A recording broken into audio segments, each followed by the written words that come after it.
Good afternoon all of you.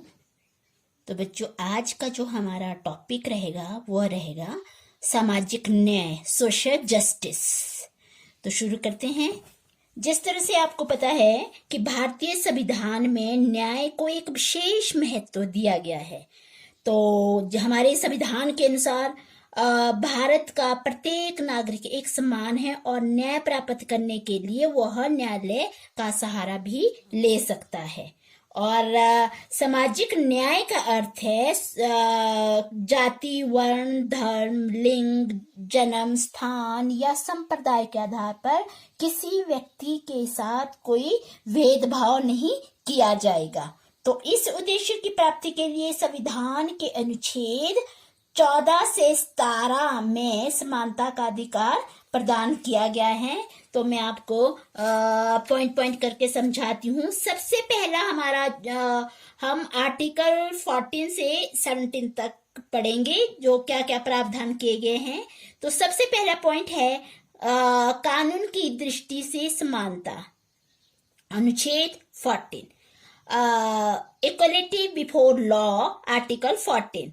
इसमें क्या क्या, इस अनुच्छेद 14 के अंतर्गत सभी के लिए कानून या कानूनों की रक्षा की दृष्टि से समानता निश्चित की जाती है। और इस जो अनुच्छेद 14 है, इसमें यही घोषणा करता है कि राज्य किसी भी व्यक्ति को कानून या कानूनों की समान रक्षा की दृष्टि से समानता से वंचित नहीं करेगा। तो ये क्या, कौन सा था? आर्टिकल 14।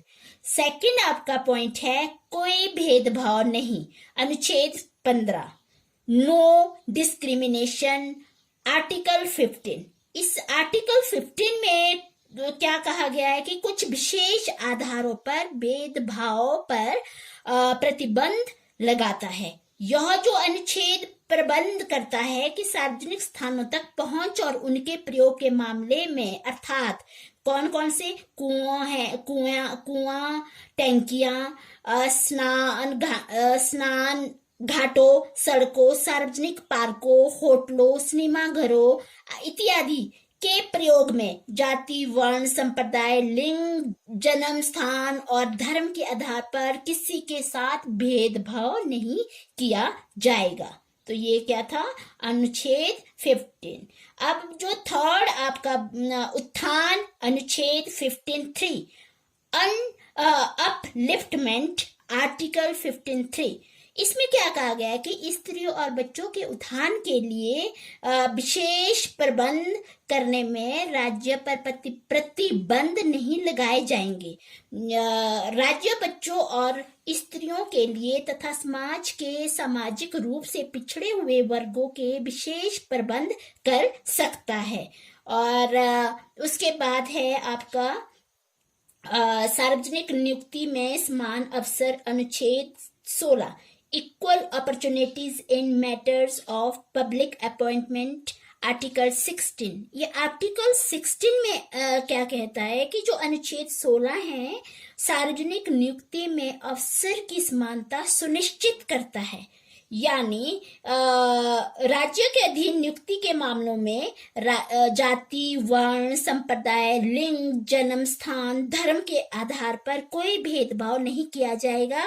राज्यों को अधिकार है कि अनुसूचित जातियों, अनुसूचित वर्गों और जनजातियों के लिए पदों को आरक्षित करे। अब जो नेक्स्ट पॉइंट है अस्पृश्यता का उन्मूलन, अनुच्छेद 17। Evolution of untouchability, article 17। In article 17 के अनुसार अस्पृश्यता का पूर्ण रूप से उन्मूलन कर दिया जाता है और किसी भी रूप में इसका प्रयोग वर्जित है। अब नेक्स्ट पॉइंट आता है कोई प्रतिबंध नहीं, अनुच्छेद 20(b). No prohibition, article 20(b). इसमें क्या कहता है कि धर्म, जाति, वर्ग या भाषा इत्यादि के आधार पर किसी भी नागरिक पर किसी सरकारी संस्थान या सरकार द्वारा सहायता के लिए संस्थान में दाखिला लेने पर प्रतिबंध नहीं लगाया जा सकता है। अब जो नेक्स्ट पॉइंट है कोई शोषण नहीं, अनुच्छेद 46। No exploitation, article 46। इसमें क्या कहता है 46 में कि समाज के जो कमजोर वर्गों, विशेषकर अनुसूचित जातियों, अनुसूचित जनजातियों के शैक्षिक और आर्थिक जिम्मेदारी के संबंध में एक विशेष ध्यान दिया जाएगा और उन्हें उचित सुरक्षा प्रदान की जाएगी। अब ये क्या था, ये आर्टिकल थे 14 से 17 तक। अब जो नेक्स्ट पॉइंट है वह है सामाजिक न्याय की प्राप्ति के लिए मानक, norms for realisation of social justice. इसमें क्या है कि जो सामाजिक न्याय की प्राप्ति के लिए हमारे भारतीय समाज के लोगों को निम्नलिखित मानकों के अनुसार व्यवहार किया जाना चाहिए। सबसे फर्स्ट पॉइंट है सभी प्रकार के भेदभाव का उन्मूलन, eradication of all kinds of discrimination. इसमें क्या बोलता है कि जो जाति, वर्ग, धर्म, लिंग, जन्म इत्यादि के आधार पर व्यक्ति और दूसरे व्यक्ति में सभी प्रकार के भेदभाव का उन्मूलन किया गया है। और जो सेकंड में कानून की दृष्टि में समानता, इक्वलिटी बिफोर द लॉ।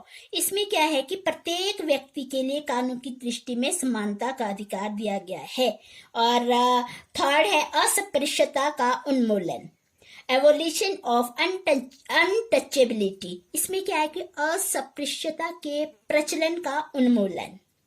4 है भेदभाव पर प्रतिबंध, प्रोहिबिशन ऑफ डिस्क्रिमिनेशन। इसमें क्या है कि जाति, वर्ग, धर्म, लिंग, जन्म स्थान के आधार पर सभी स्थानों के प्रयोग में भेदभाव पर प्रतिबंध लगाया जाता है। 5 है सहयोग, कोऑपरेशन, समाज में वर्ग संबंधी भेदभाव का उन्मूलन करने में सहयोग।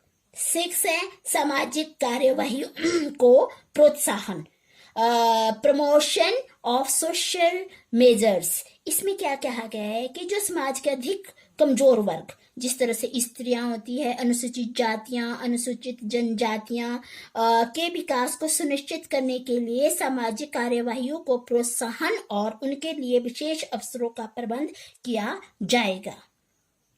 अब आता है कि सामाजिक न्याय की प्राप्ति के लिए उठाए गए कदम।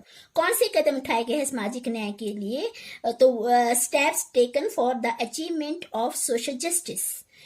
इसमें क्या है कि सामाजिक न्याय की प्राप्ति के लिए शिक्षा एक शक्तिशाली साधन है और शिक्षा के द्वारा ही प्रत्येक व्यक्ति अपने अधिकारों, कर्तव्यों को ज्ञात कर सकता है और उनकी प्राप्ति के लिए प्रयत्न कर सकता है। इसमें जो कदम उठाए गए हैं वो इस प्रकार से हैं। सबसे पहला है शिक्षा का अधिकार, एजुकेशन एज द राइट। यहाँ पे प्रत्येक व्यक्ति को शिक्षा का अधिकार दिया गया है। सेकंड है निःशुल्क और अनिवार्य शिक्षा, फ्री एंड कंपल्सरी एजुकेशन। यहाँ पे फ्री एंड कंपल्सरी एजुकेशन में यानी 6 से 14 वर्ष की आयु के बच्चों के लिए निःशुल्क और अनिवार्य शिक्षा प्रदान करने के लिए हमारे संविधान में एक प्रबंध किया गया है। और थर्ड रोजगार का अधिकार, राइट ऑफ एम्प्लॉयमेंट। यहाँ पे समाज के प्रत्येक व्यक्ति को रोजगार का अधिकार दिया गया है। वे अपने पूर्वजों के व्यवसाय का अनुसरण करने के लिए बाध्य नहीं है। वे अपनी योग्यता के वह जो लोग अपनी योग्यता के अनुसार किसी भी व्यवसाय को वो चुन सकता है और अपना सर्वांगीण विकास कर सकता है। और 4 है कोई अस्पृश्यता नहीं, नो अनटचेबिलिटी। अस्पृश्यता का कानूनी रूप से उल्लंघन कर दिया गया है, यानी पिछड़े जो वर्गों, अनुसूचित जातियों, अनुसूचित जनजातियों इत्यादि के सभी लोगों को समान न्याय, अवसर, अधिकार प्रदान किए गए हैं। तो अब जो लास्ट आपका आता है आर्थिक न्याय, इकोनॉमिक जस्टिस। इसमें के जो आर्थिक न्याय वास्तविक रूप से न्याय, सामाजिक न्याय का एक उप सिद्धांत है।